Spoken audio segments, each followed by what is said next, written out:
कस्तो दुःखलाग्दो शीर्षक छ है। कठै बिचारी, म महिला, म नारी, म छोरी, म महिला, म नारी, म छोरी, तर छोरा मान्छेले छोडाइरहन्छन् घरिघरि, कतै सुरक्षित छैन नारी, कठै बिचारी।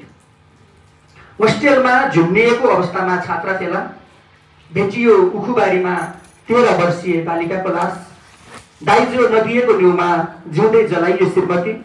बोक्सी भन्दै गाउँको 60 वर्षीय वृद्धलाई गरियो गाउँ निकाला। बच्छन् यस्तै समाचार रेडियोबाट घरिघरि, कतै सुरक्षित छैन नारी, कठै बिचारी।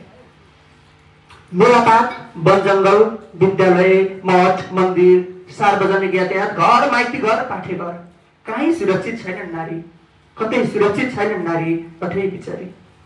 अरू कुनै प्राणीमा छैन विभेद, अरू कुनै प्राणीमा छैन विभेद, भाले पोथी बीचको कुनै छैन विभेद, सँगै उड्छन् परेवा परेवी, सँगै उड्छन् चराचरी, कहीँ सुरक्षित छैन नारी, कठै बिचारी। हस्, धन्यवाद। अलिकति मैले सानो गफ मात्रै गरेँ, वक्तृत्व कलाको छ। सहभागी हुन निर्णायकले नै गफ गरिदिएपछि फेरि के होला होइन।